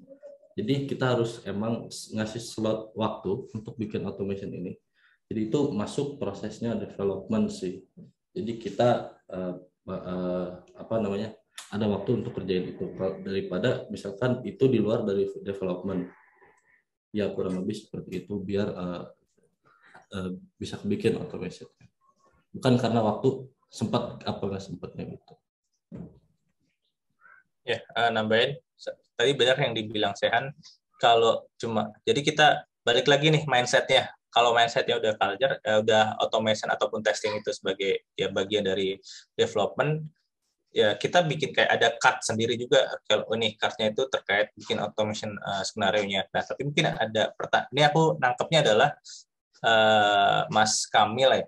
Nanti Cemil kalau mau merespon, mungkin maksudnya bikin automation di fitur yang lagi di-develop oleh teman-teman front end-nya gitu, bukan ya? Dan nanti mungkin bisa merespon. Nah, tapi kalau yang kita lakuin adalah kita yang akan di-automate itu fitur-fitur yang udah clear gitu, udah ya betul, oke. Udah yang maksudnya clear tuh yang udah mature, yang udah stabil gitu, bukan yang masih ongoing. Karena kan kalau ongoing justru yang diperluin tuh yang manual dulu kan, karena ibaratnya kita fiturnya aja belum stabil nih, masih mungkin bisa ada bug atau bahkan diubah skenario requirement-nya dan sebagainya, itu belum kita automate. Biasanya sih yang kita automate ya yang fitur-fitur yang udah yang udah stabil lah, mungkin fitur dari sprint sebelumnya atau sebagainya gitu sih. Oke, terima kasih Mas. Thank you, langsung dijawab nih, mantap jawabannya. Thank you Kak Kamil juga untuk pertanyaannya. Next ada dari Kak Ilham Makarim nih, Kak Adit dan Kak Sehan yang bertanya. Tadi bagaimana menghadapi flaky di automation testing, ataukah dari kodenya atau dari toolsnya atau yang lainnya? Terima kasih. Itu kelewat yang Kak Ilham dulu yang atas. Sorry. Aku bacanya sorry. Kak mau tanya, kalau tiba-tiba ada fitur dadakan tanpa membuat test case atau test skenario, apakah boleh? Sorry, ini dari Kak Ilham Makarim. Kebalik. Nggak saya? Ya, silakan Adit. Gantian harus. Aku masih belum paham nih maksudnya fitur dadakan tuh gimana? Mungkin card kali ya, kayak kan kalau biasanya ada dadakan, mungkin Mas Ilham Makarim bisa ngasih konfirmasinya di chat ya. Maksudnya fitur dadakan tuh gimana? Apakah atau ada task yang ini bikin nih karena ada bug atau kayak gimana ya? Bisa diklarifikasi dulu nggak, Mas Ilham Makarim? Ada? Masih ada orangnya? Ya, tapi kalau misalkan ini di kita juga pernah sih ya, fitur dadakan, dan itu biasanya fitur kecil nih, ternyata kayak misalkan dari devnya ada fitur kita pengen ngirim notifikasi, pengen ngirim email ke user ini nih, jadi itu kan fitur dadakan nih, dan juga fiturnya nggak terlalu besar dan itu dibutuhin cepat misalkan dari stakeholder yang lain. Itu dari kita juga pernah itu nggak bikin test case atau test skenario ya, tapi kita ya tetap maksudnya ini ngapain, apa aja yang dites itu perlu tetap di list, jadinya walaupun nggak bikin test case tapi kita tetap list untuk apa testing yang kita lakuin terhadap fitur yang dadakan itu gitu. Ya, jadi ya intinya semua card baik itu dadakan atau mau udah lama ya tetap harus ada kayak bukti pengetesannya sih, walaupun tidak ideal ya karena belum dibikin test case-nya, dan tetap aja kan ada fitur baru apa udah ketahuan kan di ekspektasinya apa, di situ ya teman-teman QA mendefend ini harus bisa test skenario ini gitu. Oke. Thank you Kak Adit, Kak Sehan. Terus tadi ada pertanyaan terlewat ya dari Kak Kamil, bagaimana menghadapi flaky di automation testing? Mungkin boleh dijawab Kak Adit. Yang lagi kita kerjain juga nih. Silakan saya. Kak Sehan ya. Ya, flaky ya. Flaky itu biasanya nge-freeze lagi kah? Yes, gitu. Nah itu kita perlu. Tadi suaranya sempat ke-freeze lagi. Diulangin aja. Sorry internetnya nanti jelek ya. Ya, jadi kalau misalkan flaky itu kan berarti terkadang pass, terkadang fail. Nah, itu yang kita lakuin biasanya, kita debug dulu sih, ini kenapa bisa flaky gitu kan. Kalau misalkan di automation nih, ternyata ada satu fiturnya itu fitur register lah, anggap register user, ada nama, email, dan password. Nah, misalkan di fitur A itu, nama itu nggak boleh mengandung karakter kutip 1 misalkan begitu ya. Nah, kita bikin automation untuk kita bikin case-nya kan, terus namanya anggaplah kita pakai generator nih, jadi namanya itu benar-benar random gitu kan. Halo. Keputus lagi saya suaranya. Boleh? Keputus lagi, tadi terakhir yang kedenger tuh yang random, kalimat random nih. Oh ya. Ya, jadi ketika kita bikin automation testing, ternyata untuk si field nama ini kita pakai data generator nih. Nah, namanya itu kan di-generate random. Nah, itu bisa ke-generate, kemungkinan ada kutipnya. Jadi apa namanya tadi mengandung kutipnya. Terus kita ya udah kita cek kan, berarti fitur ternyata ini nggak boleh pakai nama, makanya dia flaky gitu. Jadi emang flaky itu harus didebug, kenapa sih? Makanya kita perlu lihat report dari tesnya gitu. Payload apa sih sebenarnya yang kita kirim ketika ngelakuin testing ini, dan kita emang harus benar-benar jeli ngadepin flaky, karena itu nggak ketebak juga, kadang susah emang terkait flaky ini. Mungkin dari Kak Adit ada tambahan? Sudah cukup. Oke. Thank you. Ini mungkin satu pertanyaan terakhir ya dari Kak Adonai Cahaya Prameswari. Nanya nih, apa saja step-step belajar untuk menjadi QA? Adakah rekomendasi web untuk belajar QA? Dan terakhir ada pertanyaan, apakah ada lowongan intern di Flip? Thank you. Ini boleh dijawab. Saya lagi nih, karena kan benar bermigrasi dari backend jadi QA, gimana sih? Sehan, silakan. Ya, jadi QA. Ya, kalau kita searching bisa sih sebenarnya. Yang waktu itu ada bacaan bagus, saya pernah lihat, tapi lupa ya. Jadi ada role path untuk test engineer. Yang pertama kita harus nguasain apa gitu. Terus yang kedua tentang automation, terus selanjutnya dan terus begitu gitu. Nah, itu bisa jadi ini sih ya. Mungkin nanti bisa kontak saya untuk role path-nya, nanti saya bisa kirim. Minta diajarin private boleh sih? Enggak. Nah, itu Mas Lutfi ada nge-share. Ya, kayaknya itu ya. Ini Mas Lutfi salah satu senior TE juga di Flip.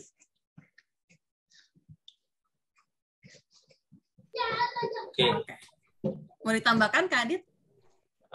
Rekomendasi web ya, sebenarnya web banyak ya. Itu ada Mas Lutfi juga nge-share, dan ya mungkin kalau aku sih lebih ke arah balik lagi ke kita yang pengen kita pelajarin apa, karena kan sebenarnya kalau kita googling banyak ya. Misal kita mau belajar test case seperti apa, atau mungkin terkait Cypress seperti apa ya, kita tinggal googling sesuai keinginan kita, tapi bukan kita ngikutin karena kan kayak ibaratnya di googling kan banyak ya pecahan-pecahan, tapi kalau kita satu-satu nanti kita jadi bingung. Tapi balik lagi ke arah kita harus bikin roadmap pribadi dulu nih. Kita pengen menguasai let's say API automation dulu nih. Terus dari situ kita baru cari topik ini di mana, atau kita mau belajar terkait mobile apps automation, nanti cari apanya dulu. Jadi ya kita nggak terombang-ambing saking banyaknya ilmu sih. Terus apakah ada lowongan intern di Flip? Gimana nih teman-teman people?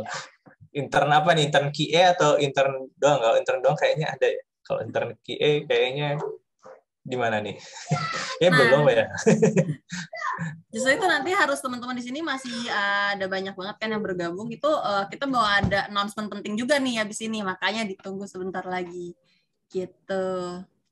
Oke, itu dari Kak Donai, semoga terjawab ya Kak pertanyaannya. Thank you banget Kak Adit sama Kak Sehan. Untuk pertanyaan-pertanyaan mungkin nggak kejawab di sini, gimana dong kalau misalnya pengen banget nanya langsung ke Kak Adit atau Kak Sehan, boleh banget langsung connect DM LinkedIn ya Kak Adit sama Kak Sehan, namanya ada Aditya Amin Revani dan Kak Sehan Nugra. Bisa langsung japri-japri berkoneksi di LinkedIn, tanya-tanya langsung gitu. Thank you so much for today. See you again on the next Flip Level Up. Bye-bye.